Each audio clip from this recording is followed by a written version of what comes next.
Hello, good morning students. Please subscribe the channel, drop a like, share and comment. Today's transcription number 449 of Sir Kailash Chandra's volume number 21 on the speed of under words per minute. Start.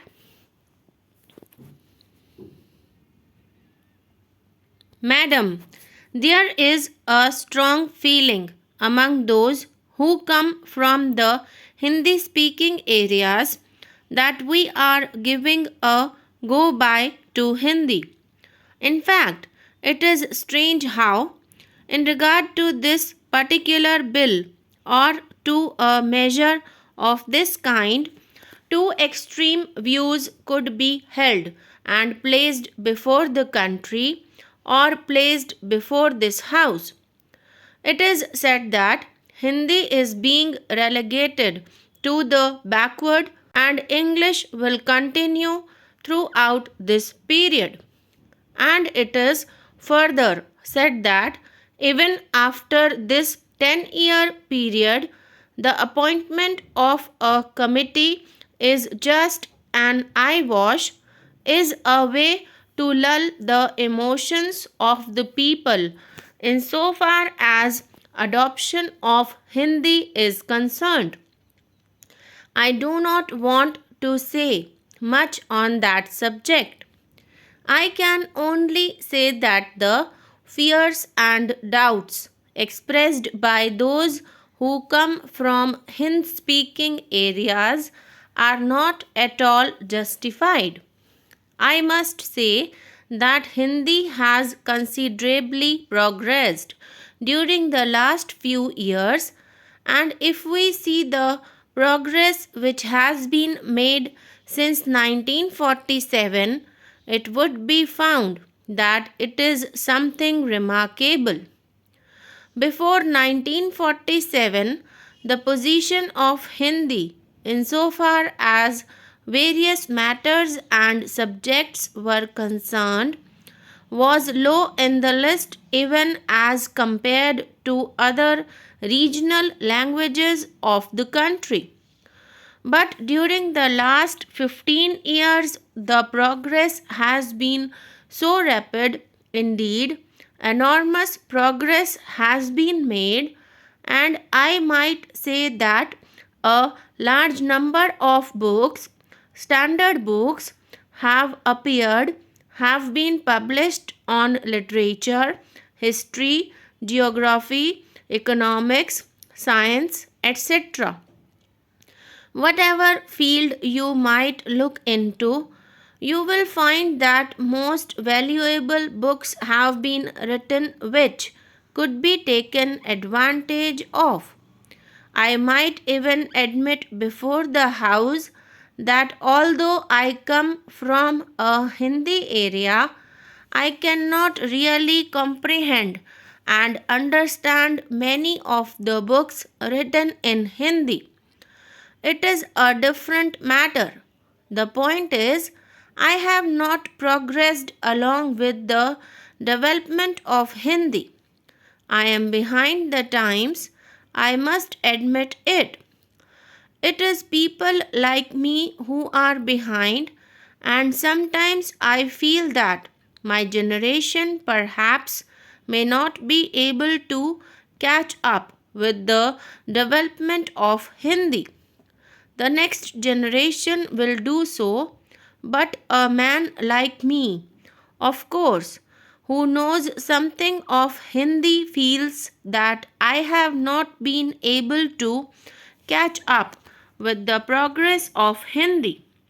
When I saw the two volumes of the Criminal Procedure Code and the Indian Penal Code wholly translated into Hindi by the commission appointed by the Law Ministry of the Government of India, I was really surprised. But they have done that job. They have completed that job, quite a difficult job. So it is both. I mean, governmental as well as non official efforts which have contributed to this progress, and development of Hindi. But it is a different matter that, in spite of this progress, Hindi has yet to be learnt by millions of our people.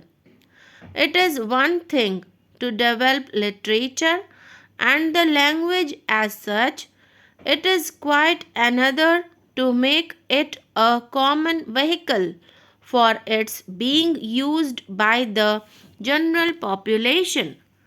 Even today, if we go into the matter fully, we will find that Hindi is not understood, especially in the South, by the people as a whole.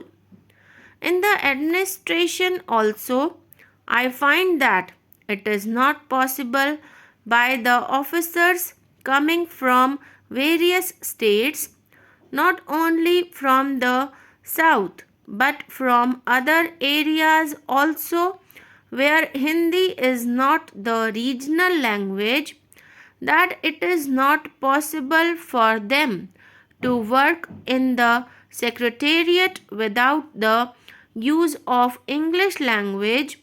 They have still to do their work in English, and if Hindi is made in any way obligatory, they will be faced with a very difficult situation indeed. Besides that, it has also to be realized that the advantages of English are obvious. I am not one who is well versed in that language.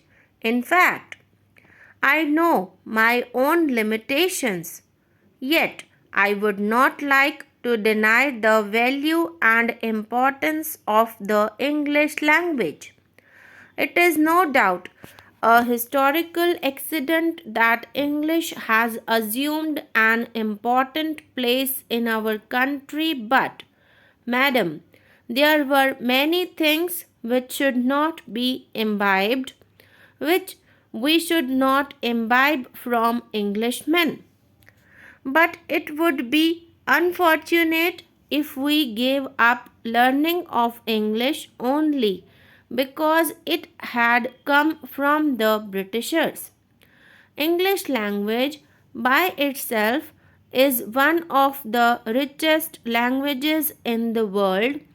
It has assumed an exceedingly important place as an international language.